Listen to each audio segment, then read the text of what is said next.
Gracias. Bueno, vamos a empezar la sesión de hoy, que tiene como objetivo un poco hablar sobre el pensamiento crítico en tiempos electorales y, bueno, viendo el momento coyuntural que estamos viviendo en México, y previo también a una posible reforma constitucional que pueda ser no legal, constitucional, que pueda ser aprobada esta misma semana de manera urgente y que tiene como finalidad primordial el extinguir la posibilidad de que las autoridades electorales puedan diseñar e implementar acciones afirmativas. Creo que este sería un buen tema para poner sobre la mesa el día de hoy.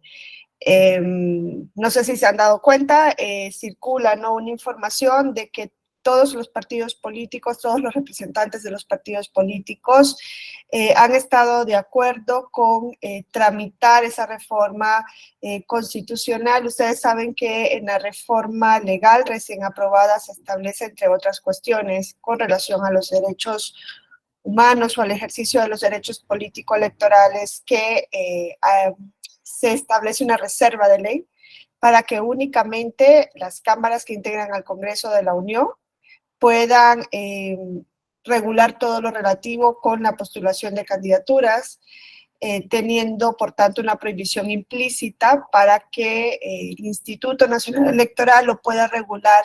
Bueno, y tan implícita porque lo dice el artículo 11 reformado de la LEGIPE, que el Instituto Nacional Electoral pues ya no va a poder ni modificar ni regular por medio de sus lineamientos lo relativo a la postulación de candidaturas, y esto tiene que ver desde luego con las acciones afirmativas que se han venido introduciendo en México, principalmente a partir del procedimiento 2017-2018.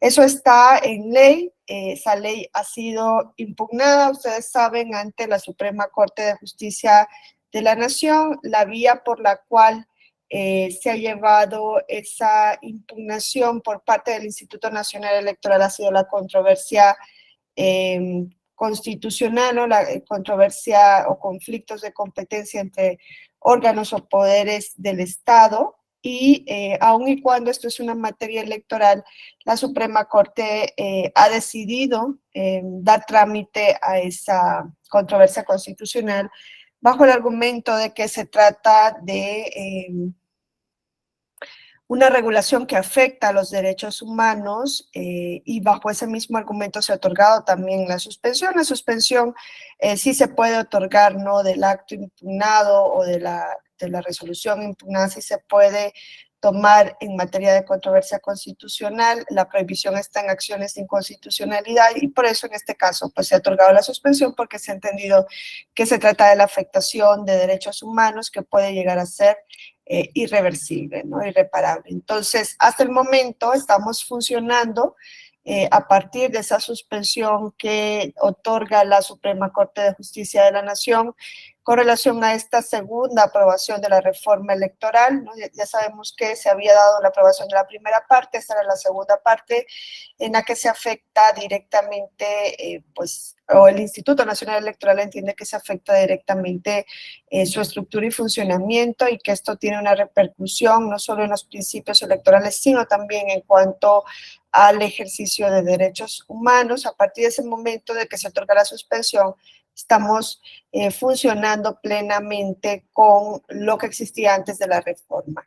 No obstante, si se llega a reformar la Constitución, entonces ya sabemos, no habría ningún procedimiento a utilizar, porque frente a una reforma constitucional, hasta el momento, ¿no?, en México no puede operar ningún tipo de mecanismos de control a cargo de la Suprema Corte, a menos que fuera una reforma que no siguiera la vía formal, ¿no?, que no se cumpliera con el procedimiento establecido en el 135, ahí sí tendría alguna manera de conocer la Suprema Corte, en tanto pues esa regulación está en la propia Constitución. No obstante, en cuanto a la materia, incluso cuando hubiese una regresión de derechos, que es lo que habría en este punto, en México no hay un precedente que permita que la Suprema Corte pudiese entrar a conocer, aunque en otros países sí han habido precedentes, ¿no? A partir de los cuales incluso se ha declarado inconstitucional la propia Constitución, pero eso es una cuestión muy aislada que tampoco es una solución ante situaciones como estas, porque abre la compuerta para una cuestión que puede ser mucho más peligrosa, ¿no? Que lleguen a declarar inconstitucional la propia Constitución. Entonces, si se da ese paso, las acciones afirmativas en México probablemente van a desaparecer. Y hay una importancia en las acciones afirmativas, puesto que estas lo que han venido a tener como finalidad es compensar la situación de discriminación histórica a la que se han enfrentado determinados grupos, en este caso en la materia electoral. Hay grupos que se encuentran en situación de desventaja o incluso han habido grupos de personas que están en situación de exclusión en cuanto al ejercicio de sus derechos político-electorales, porque para poder ser titular pleno de derechos no solamente es o no es indispensable o no solamente es necesario que estos estén reconocidos en una norma, sino que también es necesario que se creen todas las condiciones para que el ejercicio se pueda dar de manera efectiva y en condiciones de igualdad. ¿No? Se pueden reconocer múltiples derechos, incluso en la Constitución o en tratados internacionales, pero si no ponemos en marcha una serie de condiciones y mecanismos para que estos sean efectivos, los derechos solo quedan en el papel, ¿no? Por eso, incluso la Convención Americana, cuando regula la materia de derechos políticos, se refiere a que las personas, los ciudadanos, en este caso utiliza el término los ciudadanos, no las personas, porque es solamente una parte del grupo de personas las que tienen derechos político-electorales en la mayor parte de los países, con excepción de algunos en los cuales sí los tienen todos, pero dice todos los ciudadanos tienen los siguientes derechos y oportunidades. No solamente se refiere al reconocimiento de derechos, sino que habla de oportunidades. El artículo 23 de la Convención se refiere precisamente a la obligación que tienen los estados de regular los mecanismos y las condiciones necesarias para que estos derechos sean efectivos, y la Corte Interamericana nos ha dicho que esos mecanismos desde luego incluye a las acciones positivas o acciones afirmativas, ¿no? Que tienen como finalidad potenciar la participación política electoral de las personas que han estado fuera de ese ejercicio. Entonces, es un tema relevante hablar de acciones afirmativas porque a partir de ellas se ha venido haciendo efectivo no solamente la titularidad de los derechos político-electorales, sino también se ha venido haciendo efectivo el ejercicio de la democracia. En México, las primeras acciones afirmativas en materia electoral se comenzaron a regular en la década de los 90 del siglo pasado y fueron las acciones afirmativas dirigidas a potenciar la participación política electoral de las mujeres, ¿no?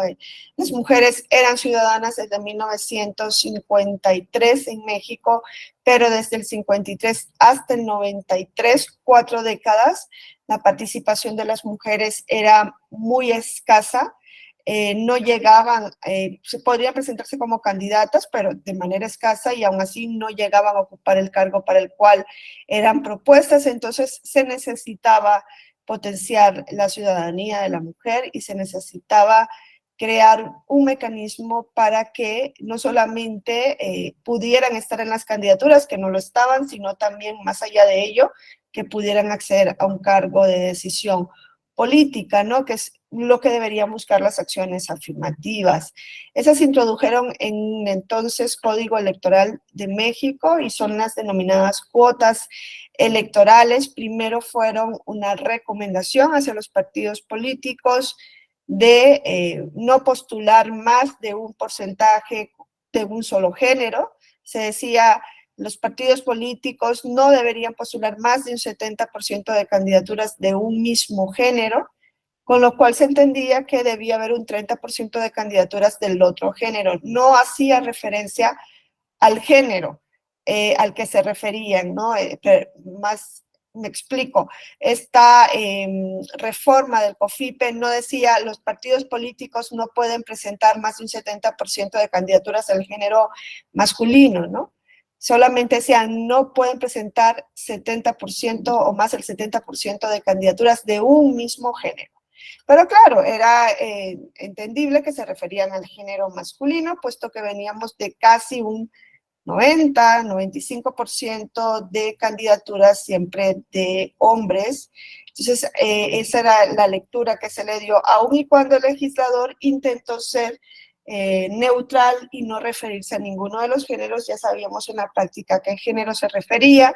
En el año o en la primera década del siglo, de este siglo, en 2004, 2003, 2004, 2008 se fueron depurando esas acciones afirmativas de género y ya se estableció una obligación y una sanción para los partidos políticos que no cumplieran con esa obligación. Lo primero fue una recomendación, fue gradual, ¿no? No se introdujeron de una sola vez, ¿no? Como una obligación de los partidos políticos, sino que se fueron introduciendo y esto fue algo muy inteligente, ¿no? De manera parcial, ¿no? De manera gradual, para ir preparando el camino para que los partidos políticos no se sintieran, ¿no? Tan agraviados o tan invadidos con esa obligación de postular acciones afirmativas de género o de dejar espacios en sus candidaturas, destinar espacios en sus candidaturas para las mujeres.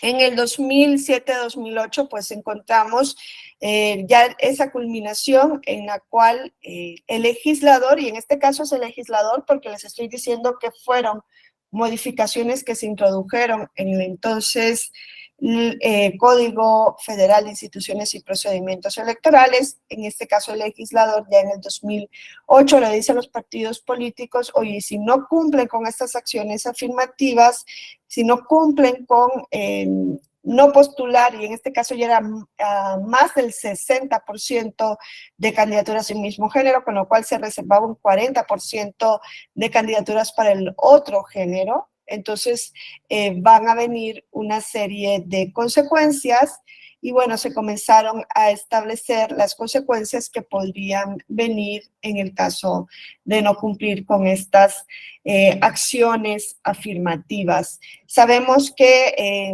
los partidos políticos comenzaron a mostrar una serie de resistencias para cumplir con estas acciones afirmativas, ¿no? No fue un cumplimiento realmente voluntario. Las acciones se introdujeron, pero vinieron resistencias a modo de fraudes, de simulaciones. Y no solo eso, sino cuestionamientos sobre si estas acciones afirmativas, que es lo que siempre se dice, y no solo en México, crean discriminación. Es decir, si esas acciones afirmativas entran o no entran en conflicto con el principio de igualdad. Además de esto, ponían en tela de duda de si las candidaturas que se presentaban por medio de estas acciones afirmativas eran realmente idóneas o si solo se tenían que proponer esas candidaturas por pertenecer a un grupo que ha estado en exclusión, ¿no? Y hasta el día de hoy se sigue discutiendo sobre esto en muchos países con relación a las acciones afirmativas y no solo en materia electoral. La persona que llega a través de la acción afirmativa a un cargo es idónea para ese cargo o simplemente llega por ser mujer o simplemente llega porque es persona con discapacidad, pero no tiene la formación suficiente, la capacidad suficiente para estar, en este caso, en lo político. No, muchas veces se sigue discutiendo esta cuestión porque abordamos a las acciones afirmativas únicamente desde una sola de sus perspectivas y no tomamos en cuenta todo el contexto que es el que propicia y el que habla sobre el beneficio de introducir a las mismas, ¿no? Y el gran beneficio yo creo que no solamente es la participación descriptiva, ¿no? No es solamente lo cualitativo, que también lo es, no solamente es ver a una mujer en lo político, donde antes no estaba, o en el ámbito laboral, ver a mujeres ocupando determinados cargos en los que antes no estaban. Me refiero a las mujeres porque son las primeras que se introdujeron en México. No solamente subir la masa crítica en órganos de representación, sino que también tiene un beneficio cualitativo, sustantivo, y es empoderar a los miembros de este grupo, enseñarles que realmente pueden ocupar estos espacios e ir propiciando la experiencia y capacitación para que ya no tengan que seguir llegando a estos espacios a través de una cuota. Y en México esto se vio en el caso de la acción afirmativa de género, ¿no? Las primeras que se introducen fueron cuotas de género en la ley electoral, pero luego pasamos a otro nivel y ustedes se acuerdan cuál es el siguiente nivel, ¿no? Al que pasamos después de las cuotas de género, al que quizá no se podría haber pasado si estas no hubiesen allanado o abonado el camino. O quizá podríamos haber pasado directamente a esa otra etapa sin estar preparados, hubiese sido mucho mayor el conflicto. ¿Se acuerdan ustedes a qué da paso las cuotas de género en México? Sí, Roberto.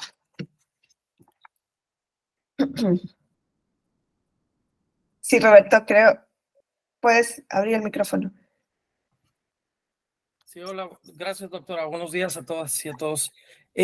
No sé si se esté refiriendo a este segundo paso a las que se implementaron en materia federal ahora para la integración del Congreso de 2021, donde se tomaron en consideración nuevos grupos que históricamente han sido discriminados, como los jóvenes, como grupos LGBTI, personas con discapacidad, migrantes. No sé si se esté refiriendo a esos.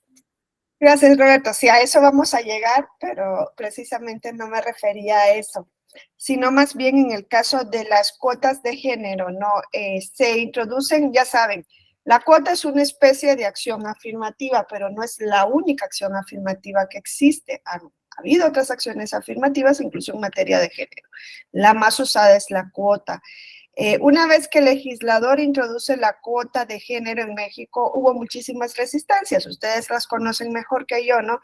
Los partidos decían, no hay mujeres para llevar, ok, las vamos a poner en los distritos perdedores, o vamos a poner a las mujeres de propietarias, el hombre de suplente, llega al cargo, renuncia, el hombre asume. Y ustedes saben todas, todas las simulaciones que se llevaron a cabo, y hubo una serie de pronunciamientos por parte del Tribunal Electoral a fin de ir depurando la efectividad de estas cuotas de género, entre otras que las fórmulas de candidaturas. En un primer momento el tribunal fue súper tajante y dijo, tiene que ser propietario, suplente del mismo género y no se admite otra regulación, en tanto en cuanto si no se va a seguir creando esta simulación. Hoy día ha flexibilizado ese criterio, ¿no? Y ha dicho, puede ser propietario hombre, suplente mujer, pero no podría ser propietaria mujer, suplente hombre. En un primer momento dijo, siempre tiene que ser propietario y suplente del mismo género, y luego introdujo otra acción afirmativa, ¿no? Y era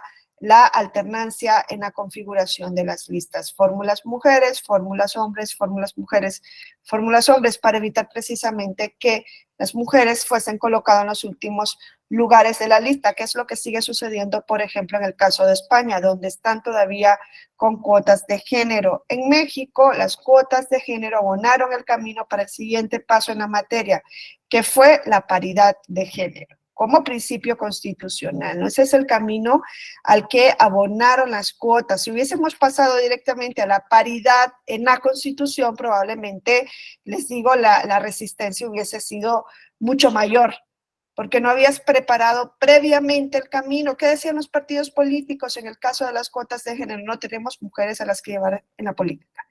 Y probablemente en algún sentido tenían razón. No tenían esos cuadros visibilizados de mujeres, aunque en su momento un grupo de mujeres presentó un colectivo, pues unas listas, ¿no?, de mujeres que, y por partidos políticos que podían ser propuestas como candidatas ante esa gran argumentación de que no tenían mujeres para llevar en lo político. Hoy día yo creo que pasa lo mismo en el caso de otras acciones afirmativas. Dice, es que no tenemos a personas con discapacidad como cuadros para llevar como candidatos. Entonces, ¿por qué no entran a formar esos cuadros dentro de los partidos políticos? No los tienen, como en el caso de las mujeres, que sí las habían incluso porque presentaron esas listas, ¿no? Por parte de colectivos que defienden los derechos político-electorales de las mujeres. No las tenían visibilizadas, no les habían dado el espacio suficiente y quizás si no hubiesen existido las acciones afirmativas, pues no tuviéramos ahora, no estuviéramos ahora en esta gran etapa en la cual se discute si tiene que haber no solamente paridad vertical, sino si también tiene que haber paridad horizontal en cargos unipersonales. No hemos llegado a esa gran discusión en México, que no se ha puesto sobre la mesa en otros países, como en el caso de Estados Unidos, donde nunca ha existido una mujer presidenta, ¿no? Y hay todavía muchísima resistencia al respecto, o en el mismo caso de España, donde les digo yo que están con las cuotas electorales y tampoco han tenido una mujer como presidenta de gobierno. Entonces, me refiero al tema de mujeres precisamente porque estas son las primeras acciones afirmativas que se introducen en México en la materia electoral. A partir de ese momento se comienza a cuestionar, ¿no? ¿Y qué son las acciones afirmativas? ¿Cuál es la finalidad de una acción afirmativa? Nos olvidamos muchas veces de esto, la principal, ¿por qué se justifica que se introduzcan esas medidas de diferenciación? No se justifica que se introduzca una medida de discriminación, no se trata de discriminar, se trata de diferenciar. Y ahí es donde muchas veces patinamos, porque no entendemos la diferencia entre estos conceptos que son tan importantes, ¿no? En materia de derechos humanos.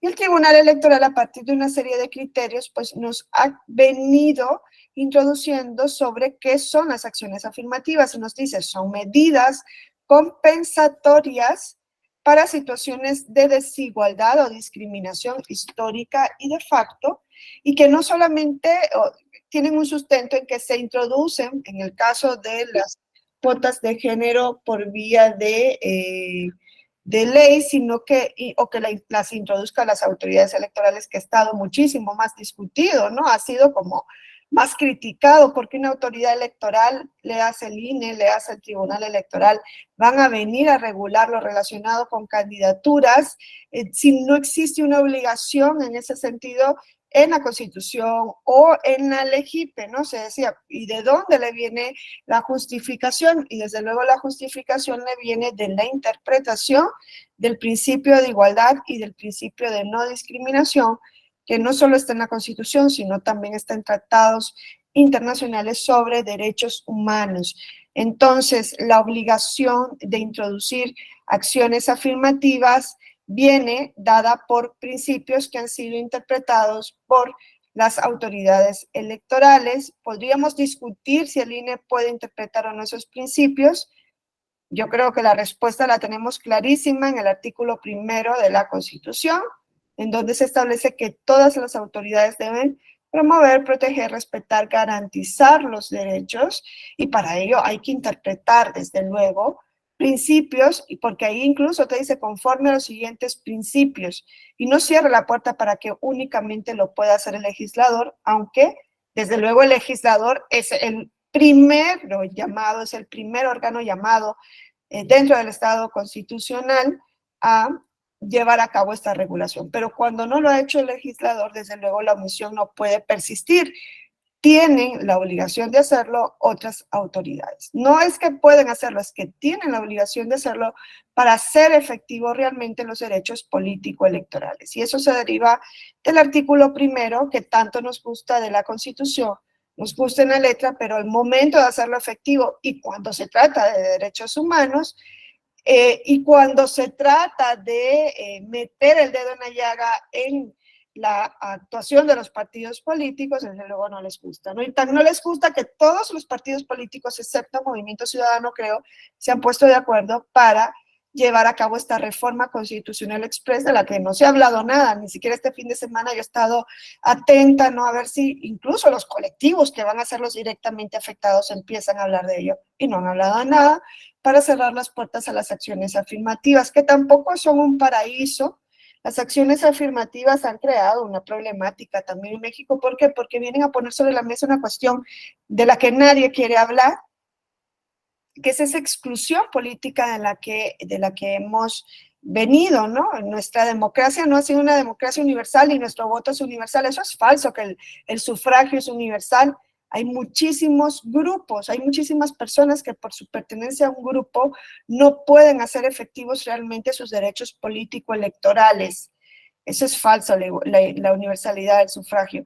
Y no se ha puesto sobre la mesa esta cuestión, porque detrás de todos los planes, ¿no? Porque eso del plan B, yo no sé quién lo empezó a llamar así, ¿no? Si hay un plan B es porque, como dicen, había un plan A, y si hay un plan B es porque probablemente haya un plan C, ¿no? Y el plan C parece que ya se está ahorita vislumbrando, ¿no?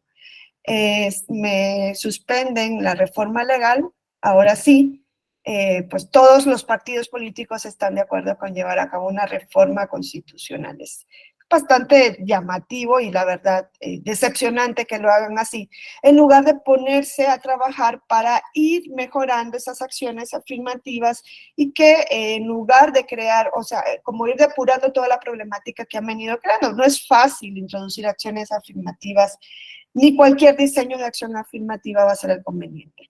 Ahora, nos decían ahí en el chat, se les llama discriminación positiva. Ese es un término completamente erróneo para referirnos a las acciones afirmativas. El tribunal nos ha dicho entonces qué son las acciones. Son medidas compensatorias que tienen su fundamento en el principio de igualdad. Así hay que ver a las acciones afirmativas, una forma de compensar a grupos que han estado fuera del ejercicio de sus derechos. En los Estados Unidos de América, yo siempre les digo, se introdujeron las primeras en las universidades para potenciar que minorías raciales pudieran entrar a la universidad cuando no tenían una formación suficiente que les permitiese competir de tú a tú frente a las personas idóneas que venían con una base de educación fuerte, sólida, que les permitía competir para entrar a la universidad. Se comenzaron a crear unas cuotas, cupos, espacios reservados a esas minorías étnicas a las cuales se les pedía un porcentaje menor, menos requisitos de idoneidad para poder entrar a la universidad. Luego se dieron cuenta que la solución no iba a ser solamente esa, es decir, vamos a abrir espacios en las universidades para que aquellos alumnos que no puedan competir por un 8 o un 9 o un 10, compitan por un 5 o un 6. Luego se dieron cuenta que es importante de ir desde abajo y formar a los estudiantes para que puedan competir desde la educación primaria por ese 8, 9 o 10. Y no solamente abrir la acción afirmativa al final en la universidad, hay que prepararlos desde la educación primaria para que no necesiten entrar a la universidad a través de una cuota cupo. Pero si no se hubiese hablado de las cuotas estudiantiles, probablemente universitarias, no se hubiese puesto el foco donde realmente estaba el problema, que es en la educación base, ¿no? Eso es más o menos lo que hicieron los Estados Unidos de América. Se trata de compensar una situación de discriminación. Ahora, estas acciones afirmativas tienen su sustento en el principio constitucional y convencional de la igualdad material o igualdad sustantiva. Es cierto que las acciones afirmativas, si las vemos, es decir, vemos esta medida de diferenciación desde la perspectiva de la igualdad formal o igualdad ante la ley, las acciones afirmativas entran en conflicto con el principio de igualdad. Pero la igualdad no solamente tiene una vertiente, la igualdad tiene varias vertientes. Hay igualdad formal, igualdad material o sustantiva, igualdad en la aplicación de la ley. Hay distintas formas de ver la igualdad. Hemos evolucionado en cuanto a lo que entendemos por el principio de igualdad. Si vemos a la igualdad formal, ¿qué es lo que nos dice la igualdad formal?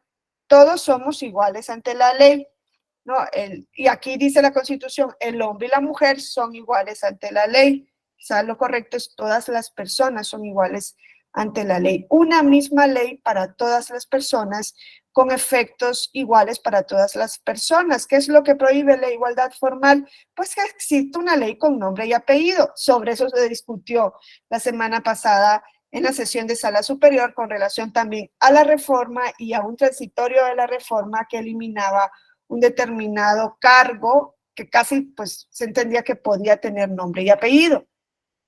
Se prohíbe desde la perspectiva de la igualdad formal leyes que puedan ir dirigidas a determinadas personas, desde la igualdad formal. No obstante, nosotros hemos avanzado hacia la igualdad material o sustantiva, que la igualdad material sustantiva de qué da cuenta de que podemos ser iguales ante la ley, pero que en la realidad no somos iguales, no partimos de los mismos puntos.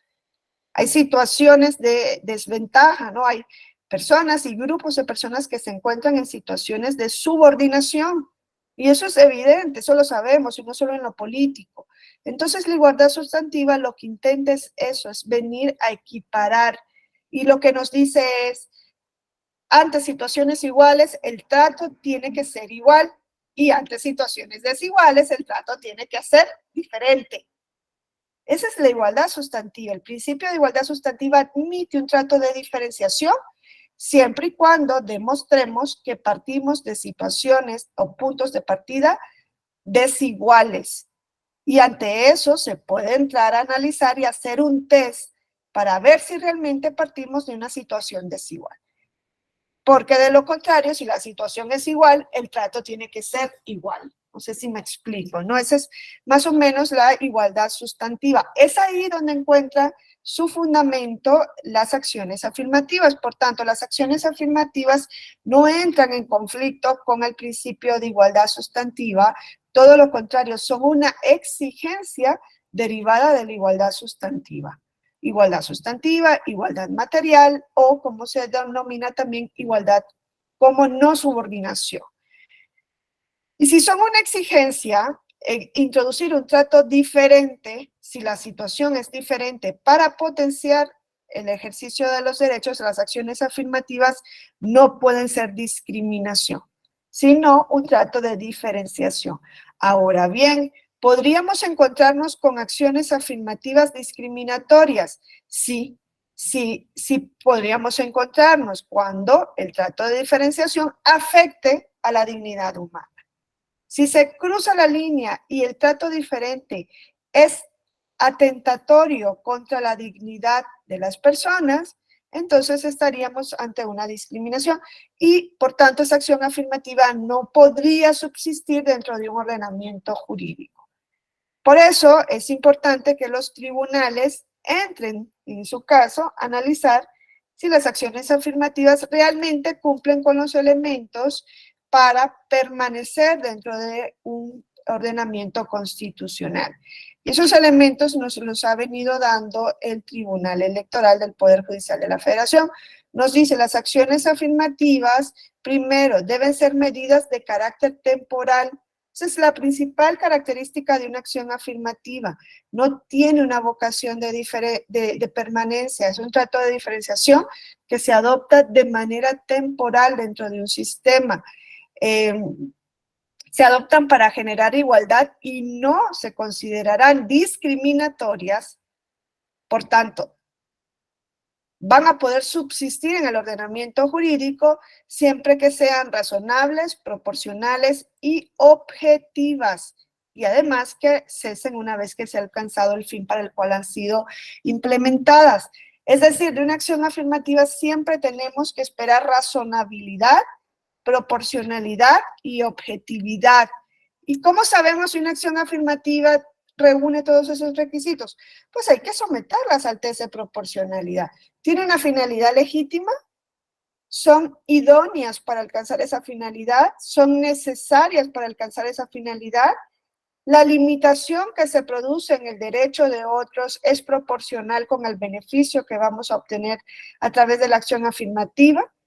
Y, por ejemplo, la doctrina nos dice, fíjense, pensemos en el caso de una acción afirmativa dirigida a potenciar la participación dirigida a potenciar la inserción laboral de las personas con discapacidad, ¿no? En España se decía, a ver, pensemos en las acciones afirmativas destinadas a potenciar que las personas con discapacidad puedan ejercer sus derechos laborales, puedan llegar a un puesto de trabajo. Entonces, una empresa dice, va a abrir 10 puestos donde las únicas personas que van a poder concursar van a ser personas con discapacidad. Va. Eso sería, tiene una finalidad legítima, pues si persigue insertar a las personas dentro del ámbito laboral, lo persigue. Es idónea para alcanzar ese fin, destinar 10 plazas para que las personas con discapacidad compitan y puedan entrar a esas plazas, o bajar los requisitos de idoneidad para que las personas con discapacidad puedan competir dentro de esas plazas. Se dijo en España si es idóneo, ¿no?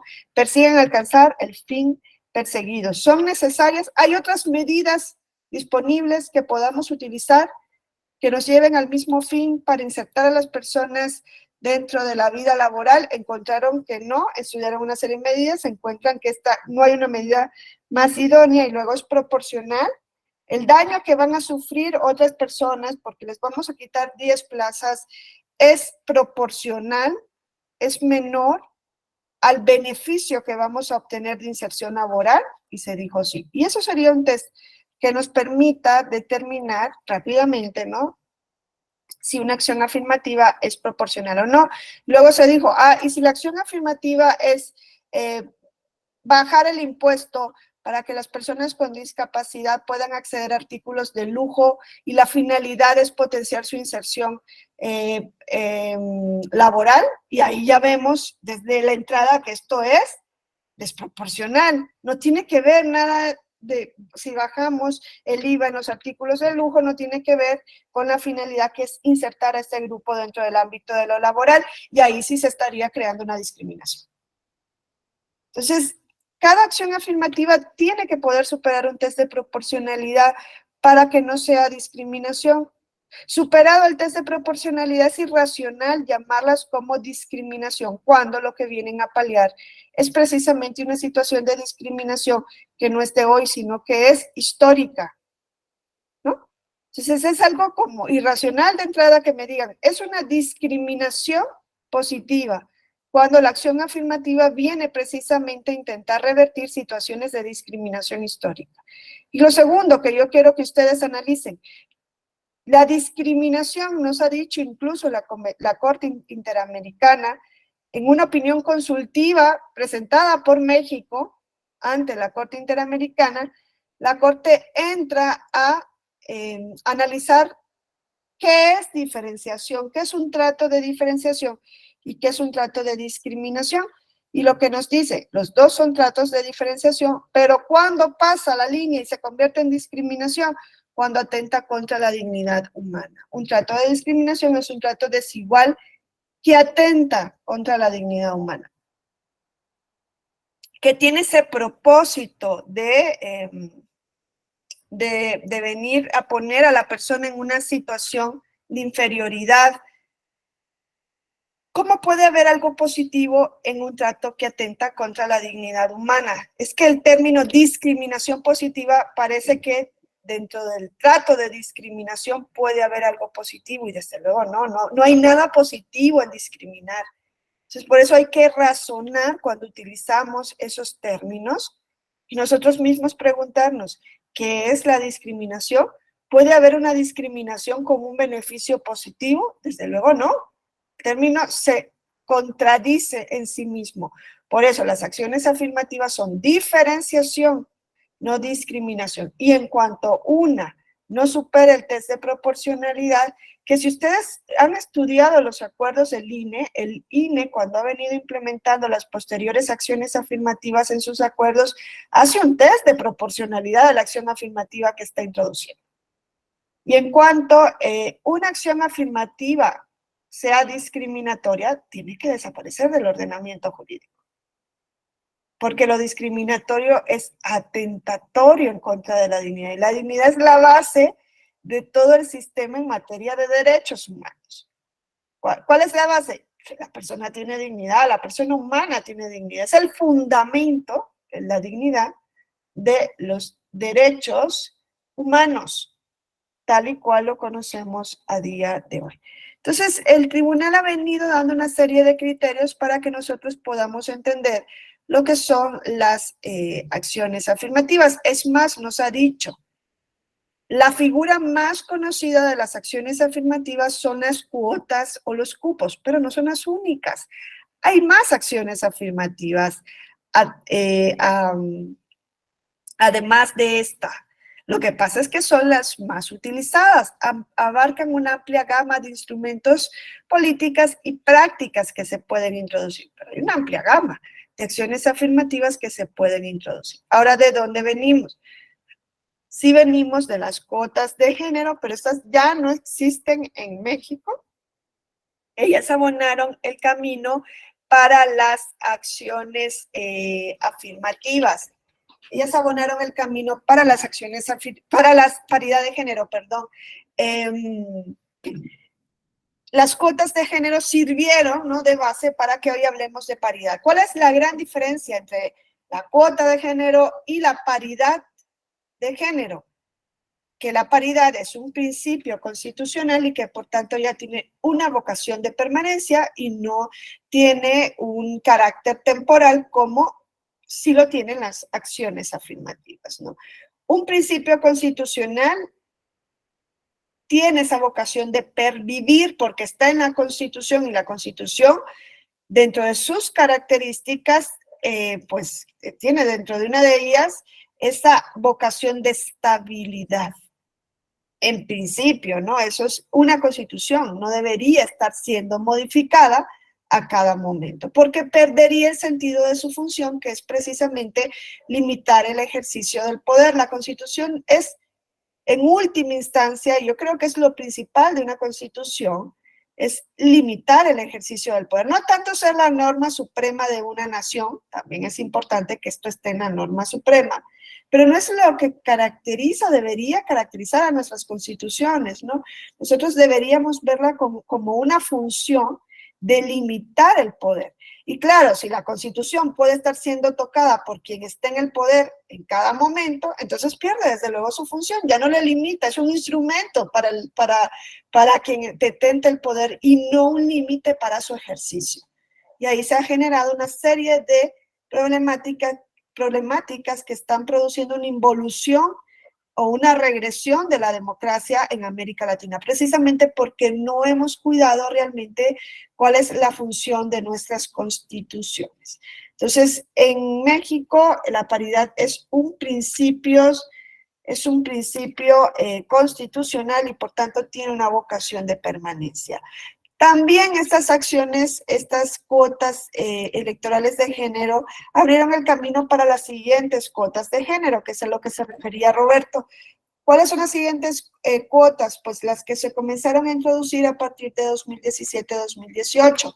La cuota indígena fue la siguiente cuota electoral que se introdujo en el ordenamiento mexicano. Esta se introduce a partir de un diálogo, podríamos decirlo así, entre las autoridades electorales, el Instituto Nacional Electoral y el Tribunal Electoral del Poder Judicial de la Federación. El INE emitió un acuerdo en el cual se establecían los lineamientos por los cuales se iban a poder presentar candidaturas para los distintos cargos de elección en el proceso electoral 2017-2018. Dentro de dicho acuerdo se dispuso una acción afirmativa indígena. ¿Era necesaria una acción afirmativa indígena en ese momento? Pues hay que ver de dónde veníamos en el caso de la participación política electoral de las personas indígenas en México. ¿Ustedes saben a día de hoy cuál es el porcentaje de población indígena que hay en México? Más o menos tienen una noción de cuántas personas más o menos en porcentaje, no el número quizá, pero sí en porcentaje de cuántas personas indígenas hay en México? Porque eso es un elemento también esencial para determinar y qué grupos están en una situación de vulnerabilidad realmente en lo político y son representativos como para ameritar una acción afirmativa, porque luego analizamos a las acciones afirmativas, ¿no? Y decimos, sí, entonces mañana que tengan una acción afirmativa las personas que son veganas, ¿no? Lo venimos a banalizar, ¿no? Nos ridiculizamos muchas veces a las acciones afirmativas. En este caso, las personas indígenas en México, hay un 21.5% de personas que se autoadscriben como personas indígenas en este país. Eso significa o se traduce casi en un cuarto de la población indígena. La pregunta es, ¿y qué representación política electoral han tenido las personas indígenas en México, en donde constituyen casi un cuarto de la población? Y si vemos las últimas legislaturas, encontramos el porcentaje de representación en las cámaras, ¿no? Y eso lo dejo hasta 2018-2021. Esto cambia en 2021-2024 y sube la representación de las personas indígenas, pero no sube por el curso natural de las cosas, sino porque se introdujo una acción afirmativa indígena. Ya vemos cómo el porcentaje de representación no superaba el 2.8%, cuando hay un 21.5% de personas que se autoadscriben como personas indígenas en el país. Y si lo vemos desde el porcentaje de personas que hablan una lengua indígena, es un 6.5%. Incluso ahí, pues la representación estaba o la situación estaba en subrepresentación. Entonces, la cuota indígena se introduce precisamente en este proceso electoral, ¿no? Para 2018-2021. Y vemos que en el 2005, 2009, 2006-2009 fue la única vez en la cual había 14 personas indígenas. Por el curso natural de las cosas hubo 14, pero luego fue disminuyendo. Se dijo por parte del INE, oye, hace falta entonces introducir una cuota para mantener un porcentaje de participación de las personas indígenas en las cámaras. Aquí la gran pregunta que hay que hacerse en cuanto a las acciones afirmativas es, ¿nos vamos a conformar con que lleguen 13 personas por cuota en ese momento de personas indígenas? 3 espacios, 13 curules abiertos en la Cámara de Diputados. ¿Nos conformamos solamente con que lleguen 13 personas o queremos más? ¿Qué queremos? Que las visibilicemos como en el caso de las mujeres, ¿no? Que es la representación o participación descriptiva, cuantitativamente ver a personas indígenas ahí, o hay que ir más allá de esas acciones afirmativas. En un primer momento la gran pregunta es, ¿nos conformamos con que presenten candidaturas de manera obligada o hay que hacer algo para que esas candidaturas lleguen realmente al cargo? Esa es la primera gran pregunta. Y luego la segunda, una vez que lleguen al cargo, ¿nos conformamos solo con que estén ahí y las visibilicemos o hay que exigir algo sustantivo de las personas que llegan por acción afirmativa? Porque la acción afirmativa no hay que verla solamente, ya se presentaron como candidatas o ya llegaron al cargo. No, el diseño tiene que ser un diseño tan consensuado y tan reflexivo, tan profundo, que permita que la persona que llegue al cargo cambie las cosas para el grupo. Es algo que va más allá y en lugar de estarnos preocupando porque las acciones que ya tenemos realmente sean efectivas, ahora las vamos a quitar. Es una cuestión que nos dice realmente si en México hay un nuevo paradigma de derechos humanos, ¿no? Quizá ya deberíamos quitarnos la careta y ser congruentes con nuestra realidad. Aquí no hay un nuevo paradigma, hay un nuevo paradigma que hemos venido intentando interpretar de la reforma del 2011, pero en la práctica eso no es efectivo. Cuando hay una Suprema Corte que nos dice que cuando en México la Constitución restringe derechos o prevalece frente a cualquier protección más amplia dada por un tratado internacional, se cae esa argumentación del nuevo paradigma.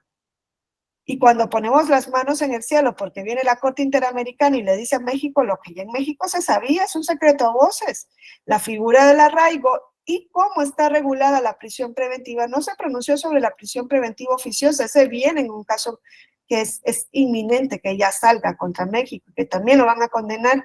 Dice, como tienen regulada la prisión preventiva, que no es una medida cautelar y la última medida a tomar, que es lo que debería suceder, sino que es una medida de carácter punitivo y casi la primera medida que se adopta en México, es contrario a la Convención Americana. La Corte Interamericana entró a hacer un test de proporcionalidad con relación a esas dos figuras y cayeron en el primer elemento, que es el de la finalidad legítima. Dicen, no, ya no vamos a avanzar si no tienen una finalidad legítima conforme a la Convención, la manera en la que están reguladas esas dos figuras. Y le dice a México, conforme a tu obligación derivada del artículo 2 principalmente de la Convención, que es el deber de adoptar disposiciones internas para hacer efectivos los derechos, tienes que cambiar esa regulación. Y bueno, esto es como el anuncio del apocalipsis, nos ha parecido. ¿Cómo va a venir la Corte Interamericana a decirle a nuestro Estado soberano que cambie la Constitución, que es la norma suprema? Vista la Constitución solo como la norma suprema y no como lo que es una función de limitar el poder. Es que no hemos entendido nada. Es que eso habla de la ignorancia que tenemos en materia de derechos humanos y de que nos gustan los términos, la terminología nos encanta, el nuevo paradigma de derechos humanos, pero lo que no nos gusta es hacer efectivo lo que está ahí en la misma Constitución en cuanto a función de limitar el poder. Y no es la primera vez, siempre les digo que la Corte Interamericana le dice a un país, modifica tu Constitución y hazla conforme a la Convención. Y ninguno de esos países se ha puesto en esa situación de resistencia. Lo hizo contra Chile, lo hizo contra Trinidad y Tobago en su momento con la regulación de pena de muerte, Chile con la última tentación de Cristo, incluso en el caso de Colombia, lo hizo en el caso de Petro Urrego, el hoy presidente de Colombia, aunque no llega a decir ahí realmente lo que le dice a México en esta sentencia, pero en esa sentencia de Petro Urrego hace una interpretación conforme de la Constitución colombiana, conforme a la Convención, y le dice, si lees ese artículo de la Constitución conforme a la Convención, como yo te lo estoy leyendo aquí en mi sentencia, ese artículo no es inconvencional. Si lo sigues aplicando como lo estás aplicando a día de hoy, es inconvencional.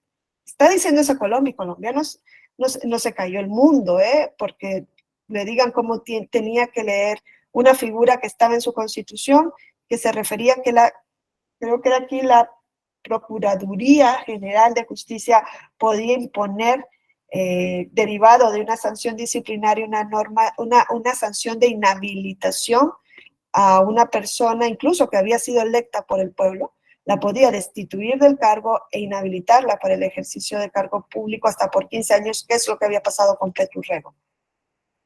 Y ahora cuando nos viene a decir a México la Corte, es que estas dos figuras que ya sabíamos de antemano que lo eran, son violatorias de derechos, nos parece horrible. ¿Por qué? Porque no hemos entendido nada del nuevo paradigma, no hemos entendido nada de poner a los derechos humanos en el centro.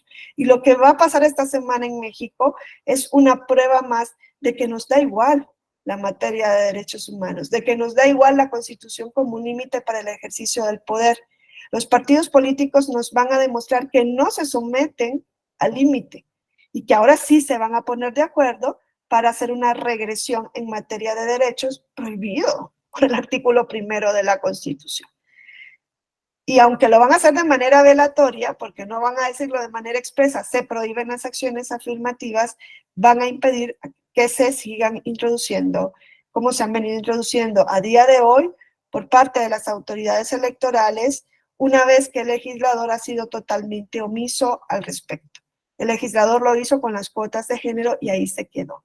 Entonces, de aquí venimos en el caso de las personas indígenas. Se justifica entonces que la autoridad electoral en el 2017-2018 hubiese dicho, oye, la situación de las personas indígenas es de subrepresentación, vamos a crear una cuota para que puedan entrar dentro de lo político. Pareciera que hay una justificación, ¿no? Entonces, ¿qué dijo el INE ahí? Miren, vamos a crear 12 curules, 12 espacios en la Cámara de la Diputación dirigidos a personas indígenas. En otras palabras, los partidos políticos y coaliciones van a tener la obligación de presentar a 12, al menos 12 candidaturas indígenas. Al menos. Que si quieren presentar todas sus candidaturas indígenas, pues que lo hagan, ¿no? Que es algo que no se entendió en ese momento y se impugna esto ante Sala Superior, y dentro de otros argumentos decían eso, ¿no? Las acciones afirmativas son discriminatorias. Sala Superior entró a analizar si eran discriminatorias o no el argumento, ¿no? Y otro argumento era, es que en lugar de beneficiar, perjudican, porque entonces los grupos de los pueblos y comunidades indígenas solamente van a tener 12 representantes. Y dijo Sala Superior, no, este es un mínimo, es un piso, pero no es un techo. Si los partidos quieren llevar a más candidatos indígenas, pues pueden llevar a más. Además de esto, Sala Superior en esa sentencia, si ustedes se acordarán, dijo, y no son solo 12 los distritos donde van a postular candidaturas indígenas, sino que van a ser 13. Y ahí suma uno más a lo que había dicho el INE. ¿Y de qué distritos estamos hablando? De los distritos indígenas. Hay 28 distritos uninominales en donde la población indígena es mayor. Y de esos 28 distritos, dijo Sala Superior, en 13, en donde la población indígena es mayor al 60%, los partidos y coaliciones solo van a postular a personas indígenas para que compitan en igualdad de condiciones. Porque si se postula una persona indígena con una que no lo es, probablemente no va a llegar al cargo. Y entonces aquí vimos cómo lo importante no solamente es que vayan en las candidaturas, sino que lleguen realmente al cargo. ¿Y cómo se aseguró? Pues poniendo solo a competir a personas indígenas en esos distritos. Y se dijo en la sentencia cuáles eran los 13 distritos indígenas con población indígena de mayor al 60%, ¿no?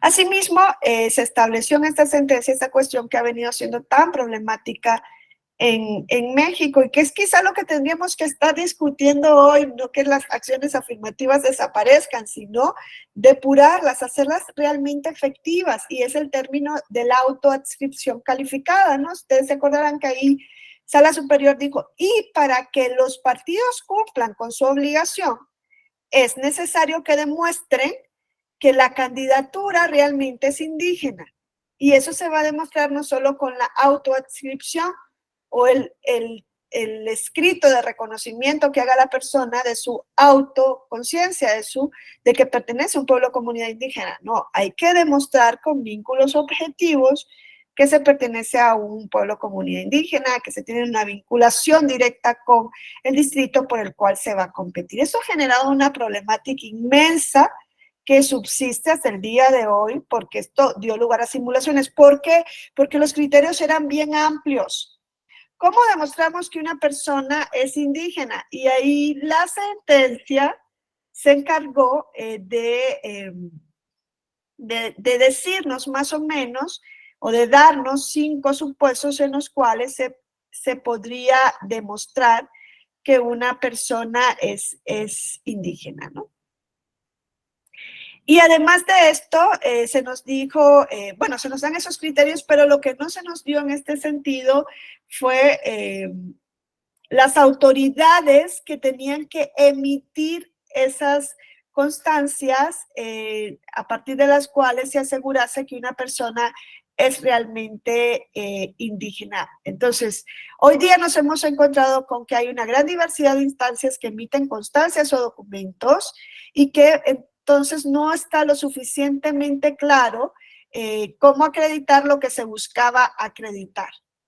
Debería entonces haberse dado un criterio único para acceder a la acción afirmativa indígena, para ver cuántas personas cumplen realmente con una trayectoria política vinculada con el distrito con el cual van a participar. Se debería haber dicho más o menos qué autoridades, qué es lo que se buscó, y ustedes saben que recientemente el INE acaba de emitir unos lineamientos en donde se nos dice más o menos ¿Qué documentos son los que se tienen que utilizar para acreditar la autoadscripción calificada y qué autoridades pueden emitir esos documentos? Producto de una consulta previa que se hizo con pueblos y comunidades indígenas para saber, conforme a sus usos y costumbres, de qué documentos estamos hablando. Porque claro, eso es lo que hay que ir depurando, no cortar de un tajo a la acción afirmativa, que es lo que se va a hacer a día de hoy, ¿no? Entonces, se introdujo ese elemento que es bastante complicado y que no solamente ha sido complicado en la cuota indígena, sino que también ha creado algún conflicto en cuanto a las personas con discapacidad, aunque es un conflicto bastante menor. Hasta aquí llegamos entonces en el caso de 2017-2018 se introduce esa cuota indígena, se dice son 13 distritos y la autoadscripción va a ser calificada. Vamos al 2020-2021. Ustedes saben que los lineamientos son para cada proceso electoral. En principio, este lineamiento valió para 2017-2018. ¿Cuántas personas indígenas llegaron a la Cámara? 13. Los partidos cumplieron con su obligación. Me dijeron 13 vamos a postular. Y esos son los que llegaron.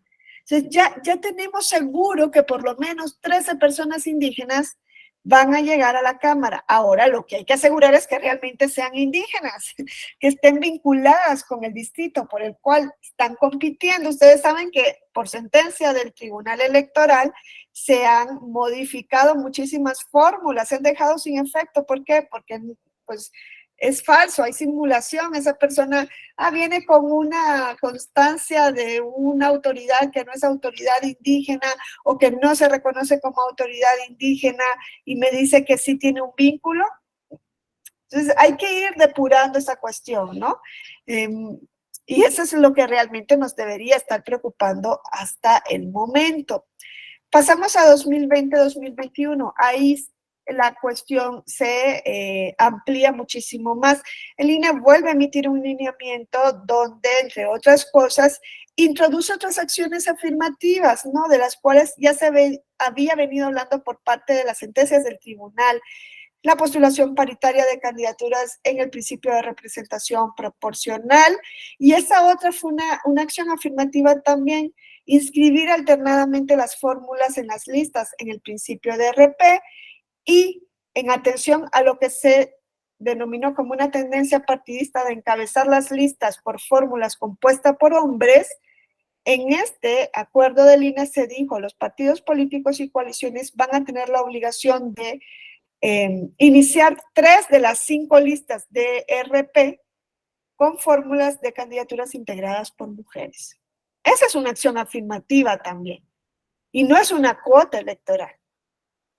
La Ley General de Instituciones y Procedimientos Electorales dice, 2 fórmulas deben ser iniciadas por mujeres. La autoridad electoral nos dice, no son 2, son 3. Esa es una acción afirmativa, que va más allá de lo dispuesto por el legislador. También se nos introduce como una novedad el hecho de que ahora las acciones afirmativas debían ser transversales con el principio de paridad de género. En el caso del 2017-2018, que eran 13 fórmulas indígenas, no se dijo que, no se puso en entredicho que la mitad deberían ser para mujeres y la otra mitad para hombres. El Tribunal Electoral lo dejó establecido así, dijo, son 7 para mujeres, 6 para hombres. Transversal con la paridad. En 2020-2021 se vuelve a retomar esa tendencia de la transversalidad con la paridad. Y ustedes saben que en este acuerdo el INE nos dice, y ya no van a ser 13, van a ser 21, se llaman curules aquí, van a ser 21 curules los destinados a personas indígenas en la Cámara de la Diputación. Se sube de 13 de 2017-2018 a 21 curules por mayoría relativa y se dice, y además de esto van a haber 9 por representación proporcional. Porque hay circunscripciones en donde hay una alta población indígena y ahí también se le tiene que dar una posibilidad de participación. Ustedes saben que en 2020-2021 entonces la cuota indígena subía a 30. curules. Y la gran pregunta, ¿por qué se pasa de 13 a 30 curules? ¿Ustedes por qué creen que se pasa de 13 curules reservados a personas indígenas en 2017-2018 a 30 en 2020-2021? Porque la población indígena se dice, el mínimo es 6.5 a personas que hablan una lengua indígena. El 6.5% de curules en la Cámara de Diputados, ¿cuánto sería? Si 500 es el 100%, el 6.5%, ¿cuál sería? Nosotros hacemos una regla de 3, ¿no? 6.5% entre 500, ¿qué nos da? ¿Cuántos curules van a ser para la población indígena? Van a ser 33. Fíjense, si nosotros decimos, a ver, para crear una acción afirmativa, estas no se pueden crear de la nada. Es importante que se introduzcan, pero es importante que se introduzcan bien. Primero hay que ver a qué grupo le podemos dar una acción afirmativa, le tenemos que dar una acción afirmativa. ¿Qué grupo está lo suficientemente en una situación de desventaja o subrepresentación en la política para darle una acción afirmativa? Para que no analicemos y mañana no me digan, es que los transhumanos también van a tener una acción afirmativa, entonces por esa regla de 3. No se puede abrir así la representación. Es que los que solo comen verduras también. Eso me lo han venido a decir, pero claro, es que banalizamos la cuestión de la que estamos tratando. Si decimos 500 curules es el 100%, entonces, ¿cuántos curules les vamos a reservar a las personas indígenas que hablan, si es el mínimo, ¿no? ¿Cuál es el mínimo de personas indígenas? Las que hablan una lengua indígena. Y eso se ha dicho, conforme las estadísticas en México, que es el 6.5%. Ese es el número de personas que hablan una lengua indígena en México. Si nos vamos con ese parámetro a lo bajo, entonces tenemos que hacer una regla de 3.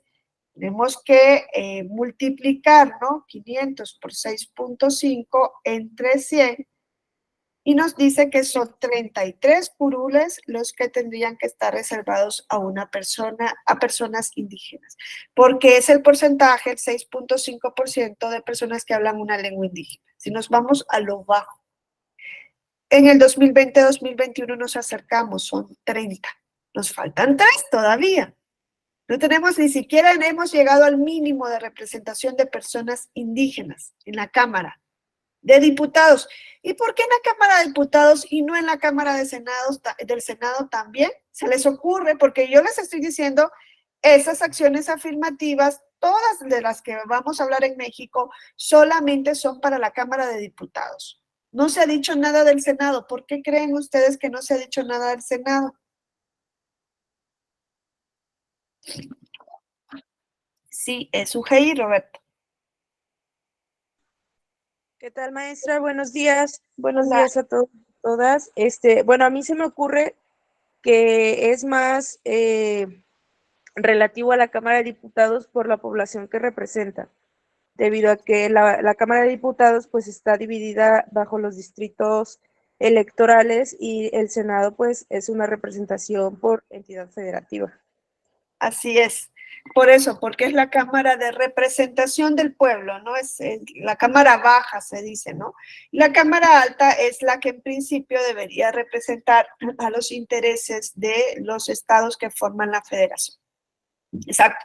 Por eso se ha introducido únicamente, y aunque no se ha venido diciendo así, no se ha justificado ni en ningún acuerdo, ni en ninguna sentencia del tribunal, porque solamente en la Cámara de Diputados y no en el Senado. Luego podría entrarse a discutir, ¿no? Y cabría alguna manera de introducirlas también en el Senado, también bajo el argumento de que el Senado no solamente se dedica a cuestiones de territoriales, ¿no? De las unidades territoriales menores que forman que representan y que forman la federación. Pero bueno, quedémonos con la Cámara de Diputados. El mínimo sería 33. Hoy sí estamos, porque está suspendida la reforma electoral en 30. nos acercamos. ¿Cuál es el máximo al que dice el INE vamos a llegar? Pues al 21.5% de personas que hablan una lengua indígena. ¿Y eso en cuántos curules se traduce en la Cámara de Diputados? 108. 108 curules de la Cámara de Diputados deberían estar ocupados por personas indígenas si queremos que represente realmente cómo está estructurada la población en México. Ese es el 21.5% que se autoadscriben como indígenas. Estamos lejísimos de llegar. Por eso es que se fue aumentando y que el tribunal dice, ok, perfecto, van a haber 21 distritos uninominales, son 28 los distritos indígenas, de esos 28, 21, ahí solo van a competir personas indígenas. En el distrito uninominal por mayoría relativa.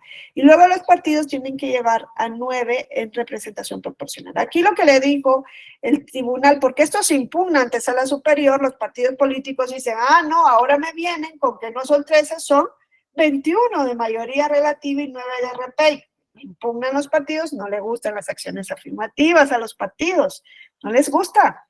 Dicen, ¿dónde está mi autodeterminación? ¿No? Porque yo tengo la posibilidad de autoorganizarme y aquí me vienen a decir que tengo que introducir tantas acciones afirmativas. Miren, los partidos ahí tenían un argumento que realmente no era falso. Probablemente estas acciones afirmativas se introducen o cuando va a empezar el proceso, pero muy cercano, o cuando ya empezó. En algunos estados lo han hecho cuando ya el proceso empezó. Y dicho, dijeron, es que el límite es cuando van a inscribir candidaturas y nos faltan todavía 15 días. Los partidos ya han tenido todo ese proceso para elegir a sus candidaturas. Y le dicen, me cambias todas las que llevas y me pones una de discapacidad, una de tal, una de no sé cuánto. Y ahí los partidos tienen razón, porque esto se tiene que introducir previamente, de manera estudiada. ¿Pero por qué no se ha hecho? Porque quien lo tiene que hacer, que es el legislador, no lo ha hecho.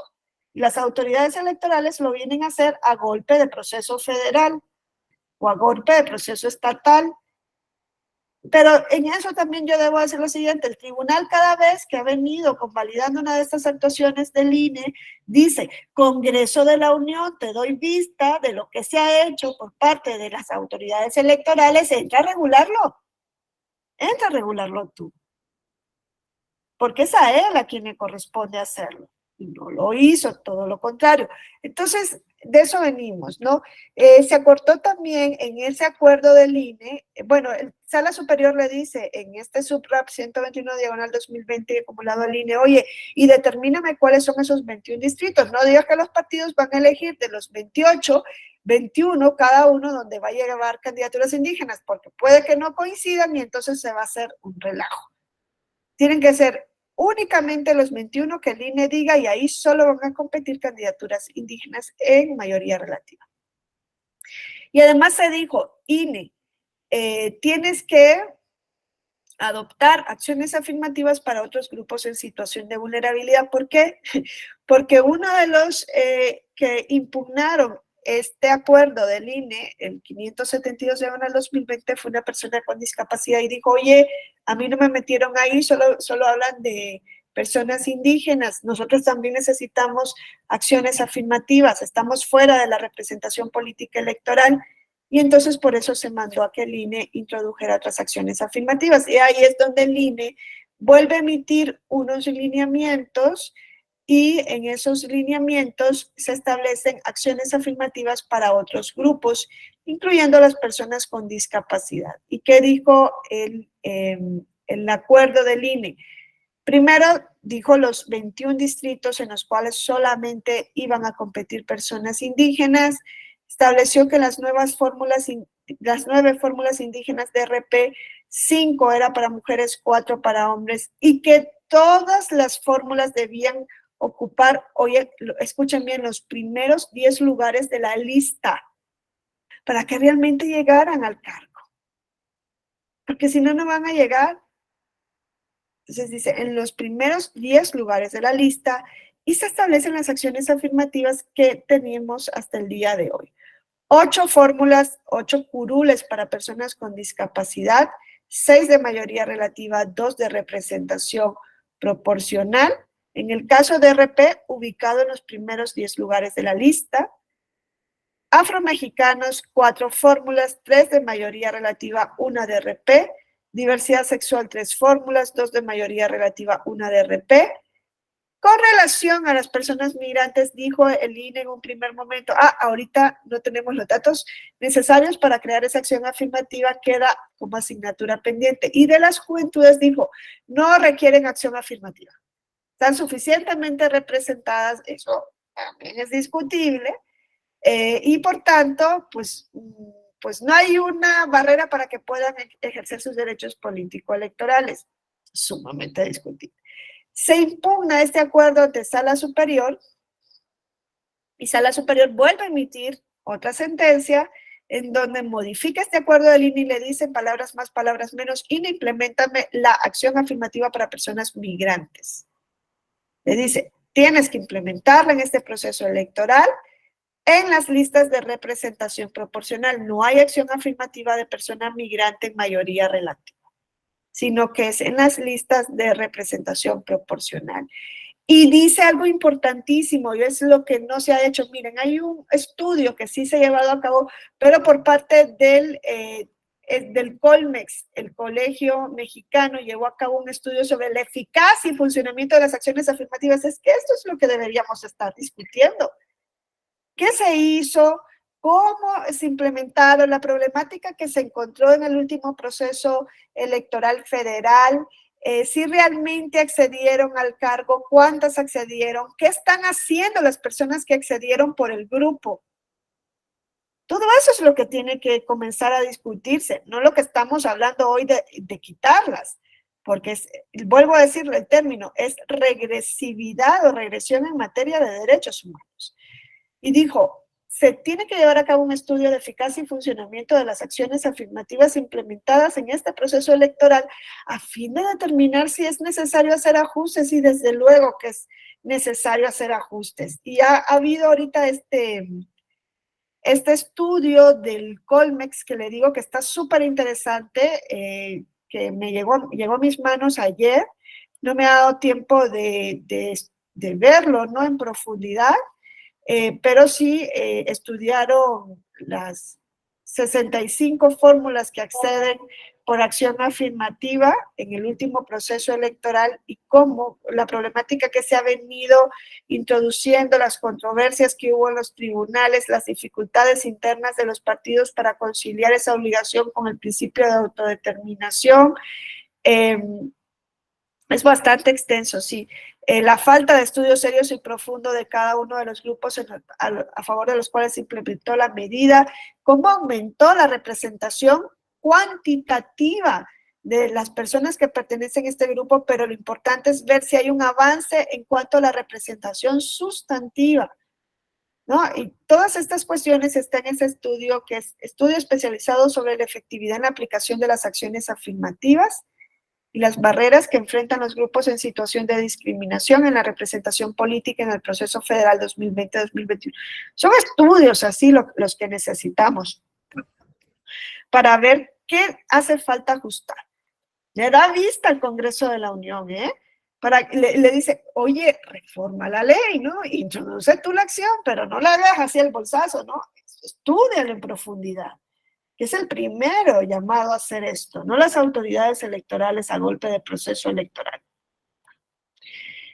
Y algo en lo que aquí se equivocó el tribunal y pronto ya se dieron cuenta, ¿no? Dar la posibilidad de que cada persona registrada pueda solicitar la protección de datos. Eso es algo ilógico, ¿no?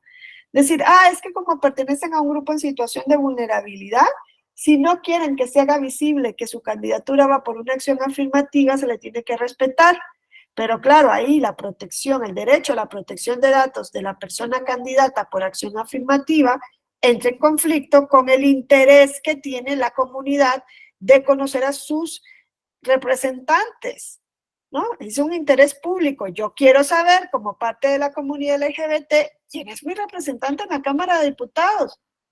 Y el INAI emitió una serie de resoluciones en las cuales daba, giraba el criterio a favor de la transparencia y no a favor de la protección de datos de las personas candidatas, y ese criterio ya quedó revertido recientemente en un recurso de reconsideración, si no mal recuerdo, que fue la ponente la magistrada Yanine Otalora, en la cual dice todas las acciones afirmativas se deben hacer transparentes y públicas.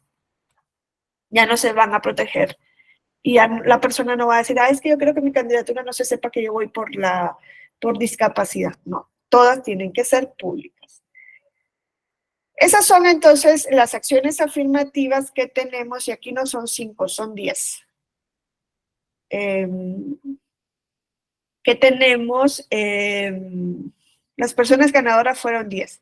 Se introdujeron 5 de representación proporcional, pero llegaron 10 en el proceso electoral pasado. Son 65 las personas que están en la Cámara de la Diputación por acción afirmativa. Si nosotros nos vamos al total de acciones afirmativas que se diseñaron en el proceso federal pasado, encontramos 30 de personas indígenas, 4 de afromexicanas, 8 de discapacidad, 3 de la diversidad sexual y 5 migrantes, 34, 42, 45, 50. Son 50 espacios destinados a acciones afirmativas.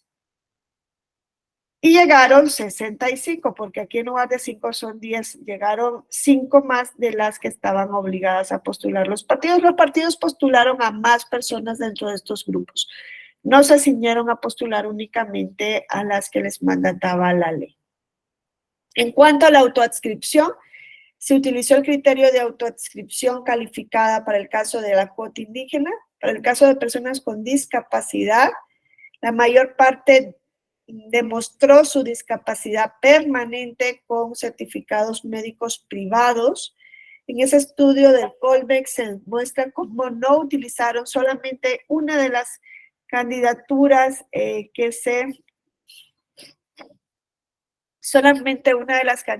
que se presentaron utilizó el documento que te expide al respecto el Estado, que es el documento del Sistema Nacional para el Desarrollo Integral, la cédula del documento del Sistema Nacional para el Desarrollo Integral de la Familia.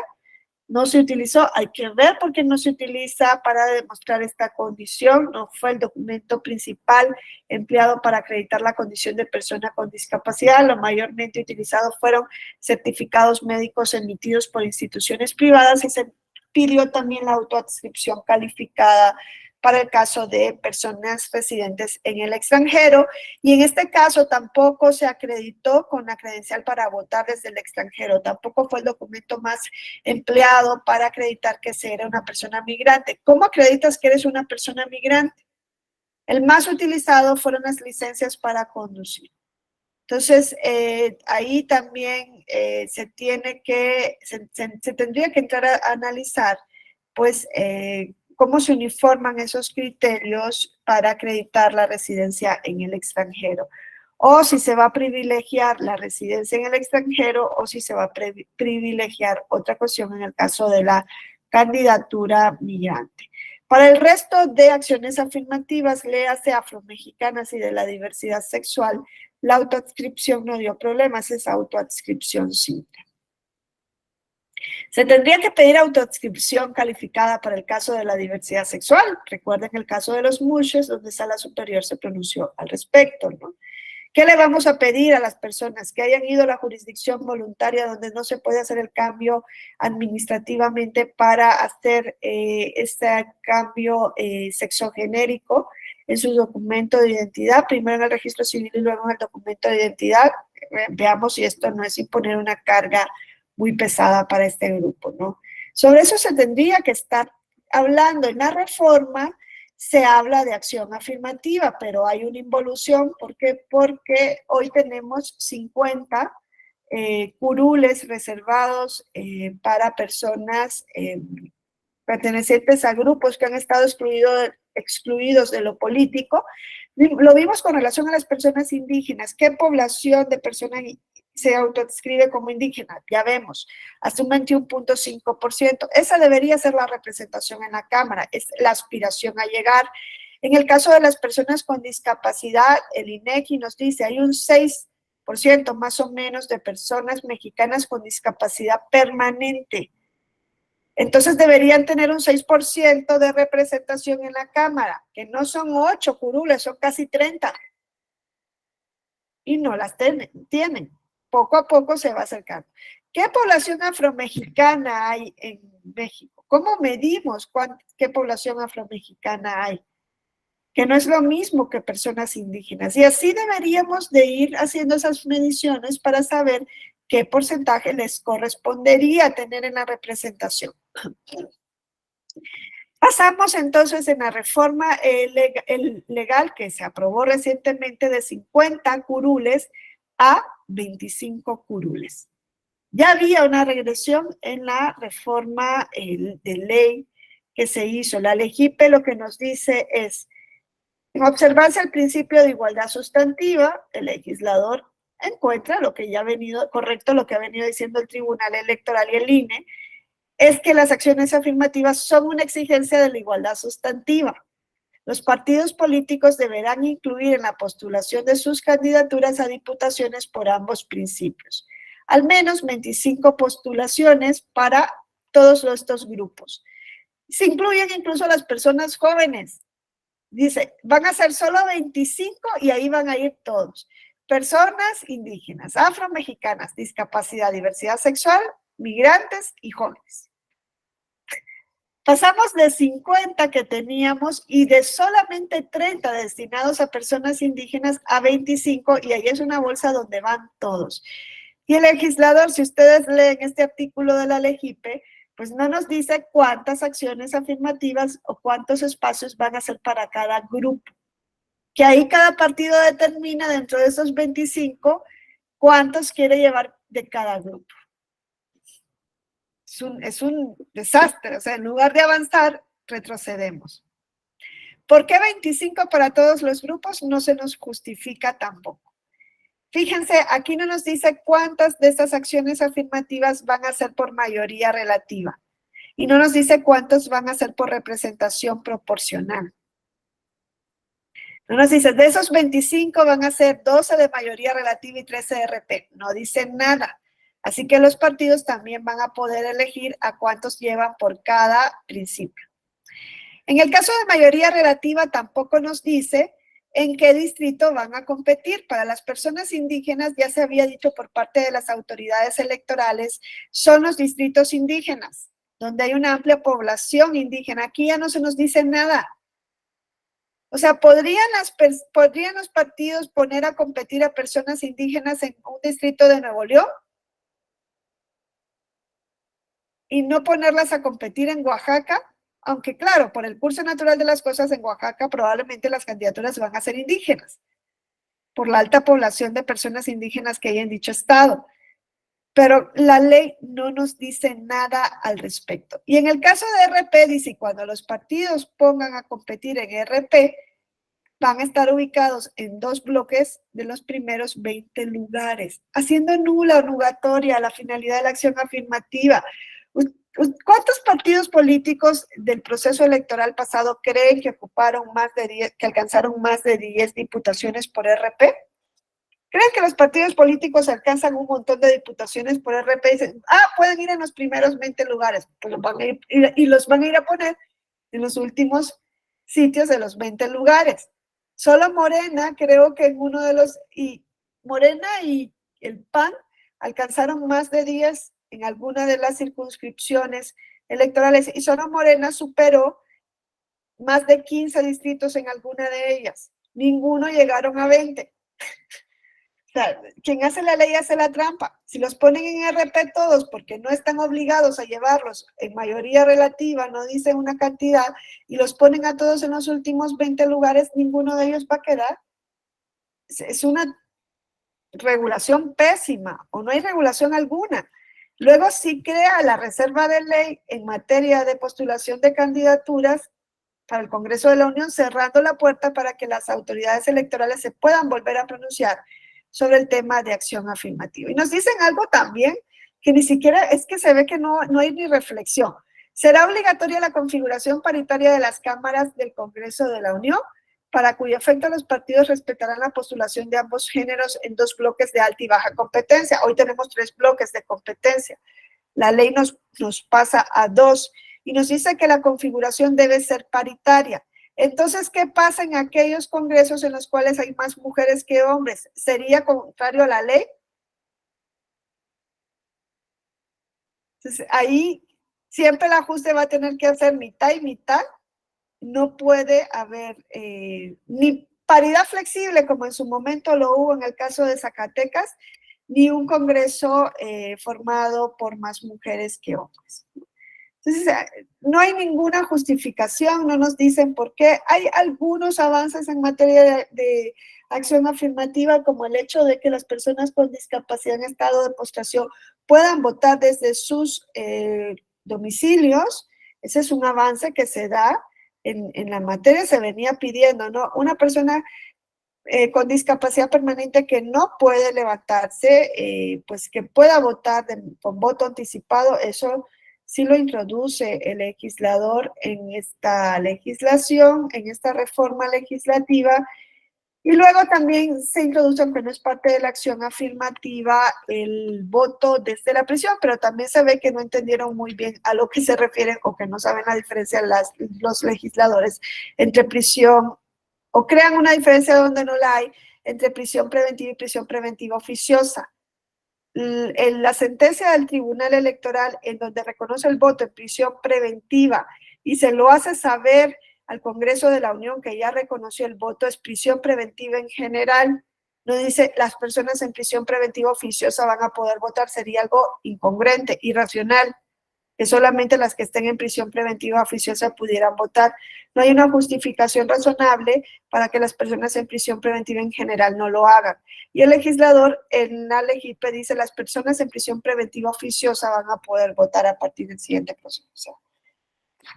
Una falta de consenso, una falta de reflexión, una falta de argumentación y una regresión en materia de derechos humanos. Miren, aumentan las acciones afirmativas a un grupo más, las juventudes, eso era necesario, claro, habían quedado fuera.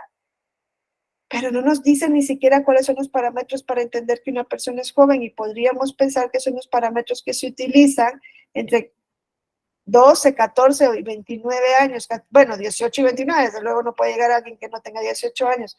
Y para diputación sabemos que se van a regir por esas reglas, ¿no?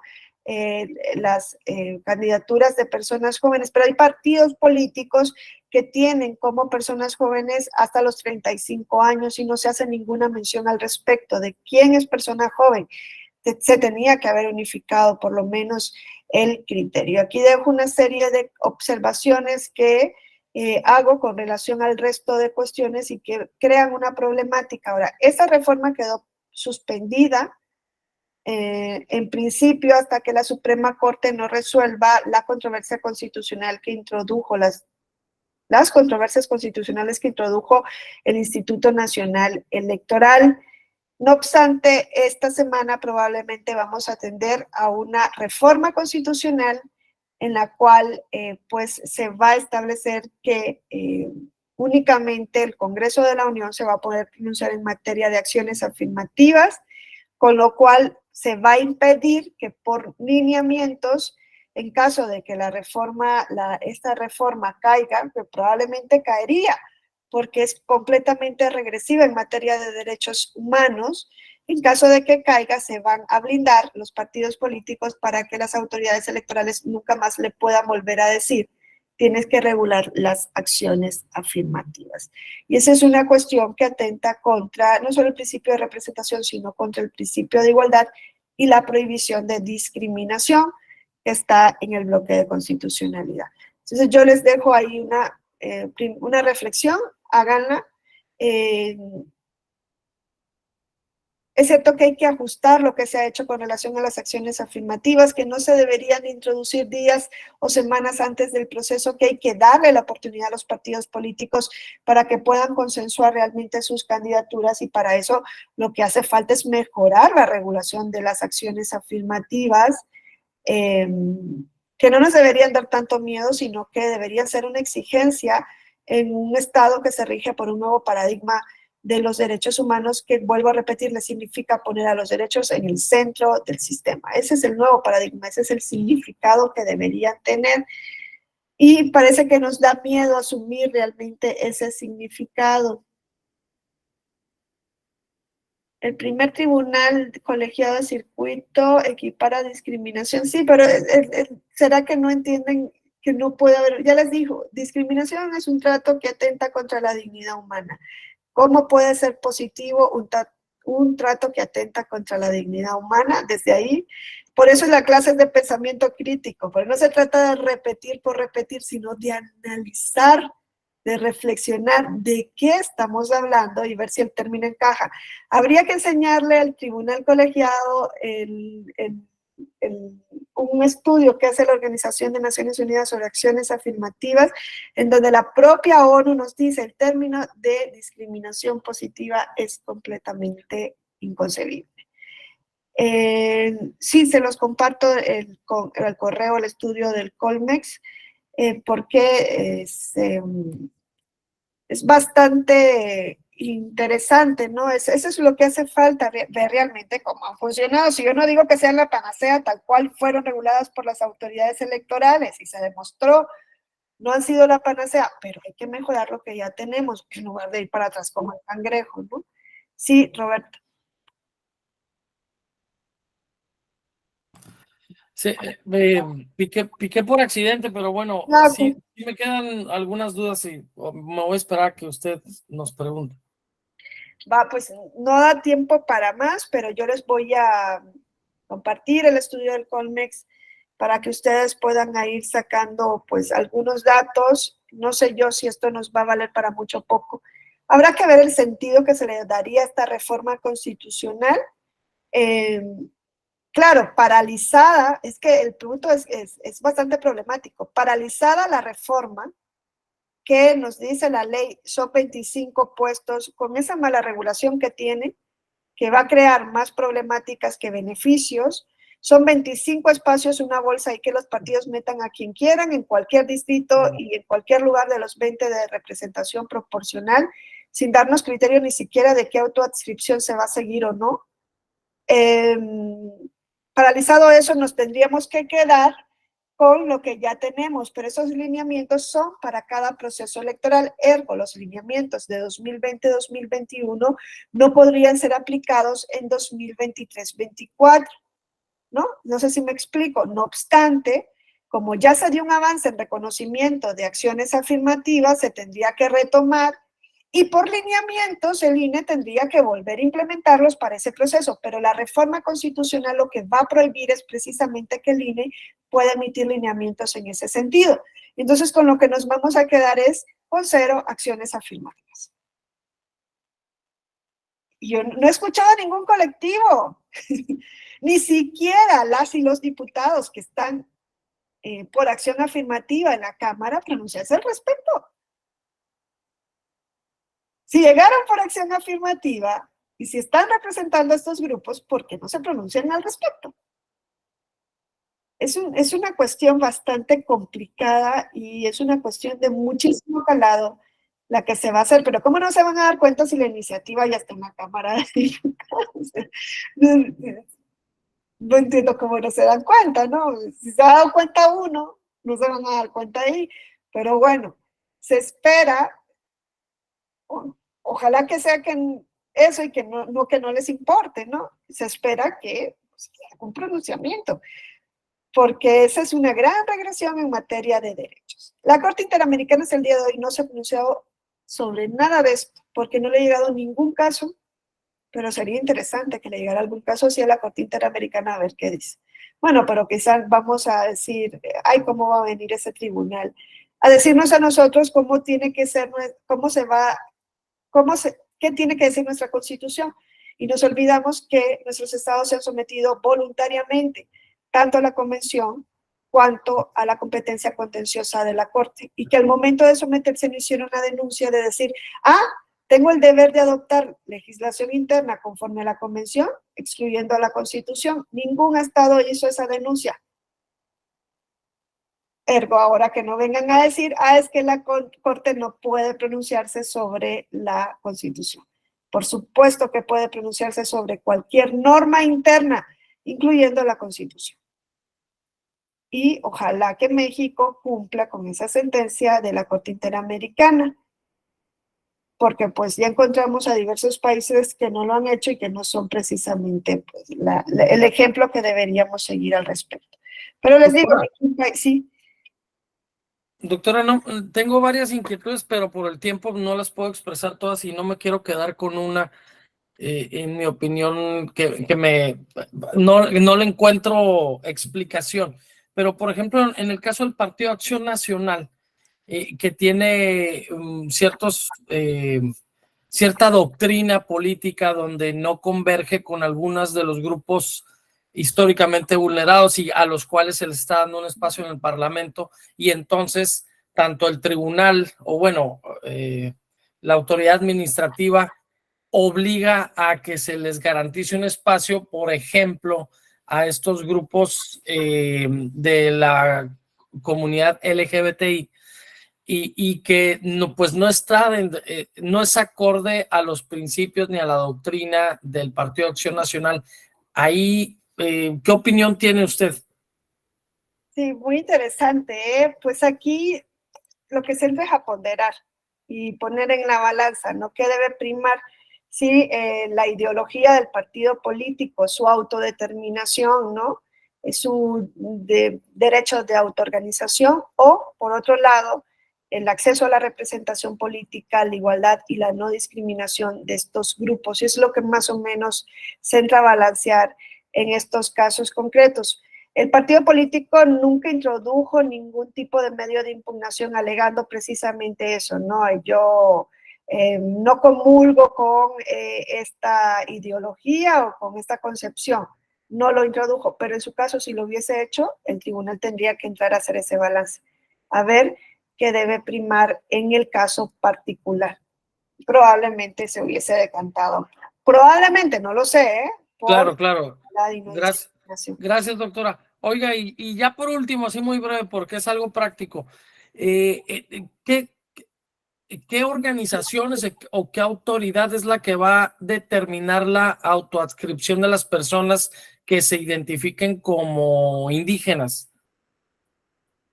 Conforme a lo que tenemos el día de hoy, bueno, esos son unos lineamientos de línea, si quieren se los comparto también, porque da distintas autoridades a las que los pueblos y comunidades indígenas reconocen como autoridades indígenas. Es que le quiero plantear un caso práctico. Muy brevemente, ya hay una organización ACE, se llama Comisión Estatal de Derechos Humanos de los Pueblos Indígenas. Y pues no son propiamente indígenas, no tienen reconocimiento de las comunidades, pero pues ya están realizando gestiones con autoridades administrativas, con el Parlamento, están empezando a documentar su actividad, y el día de mañana la autoridad administrativa, pienso yo, que se va a encontrar con un dilema porque le va a acreditar actividades, actuaciones en beneficio de esta población, pero al momento de que esta organización diga Roberto Matamoros es indígena, pues no sé qué tanta credibilidad le va a dar la autoridad administrativa para tomar como válida una certificación o expedición de una documentación de parte de esta AC. Sí, por eso, si quieren les paso los lineamientos. Precisamente estos lineamientos se dictan para evitar, ¿no?, que sucedan todas estas cuestiones. Son los lineamientos que dicta el INE en el acuerdo del Consejo General el 830/2022, y lo que hizo fue una consulta con pueblos y comunidades indígenas para que los pueblos y comunidades indígenas determinaran cuáles van a ser o cuáles deberían ser las autoridades que puedan acreditar esta autoadscripción calificada, para evitar que venga, ¿no?, una asociación como la que mencionas, que no tenga ese reconocimiento por parte de los pueblos y comunidades indígenas, hacerlo al respecto. Entonces, si quieren, les comparto también esos lineamientos para que ustedes ahí puedan, porque esa sería otra clase diferente, ¿no?, lo de la autoadscripción, para que puedan entrar a ver lo que dijo el INE en ese sentido. En alguna clase quizá podamos verlos directamente. Yo creo que ya lo había visto antes con otro grupo, pero podemos entrar a ver. Bueno, cierro porque ya nos pasamos. Muchas gracias y luego les paso eso a sus correos.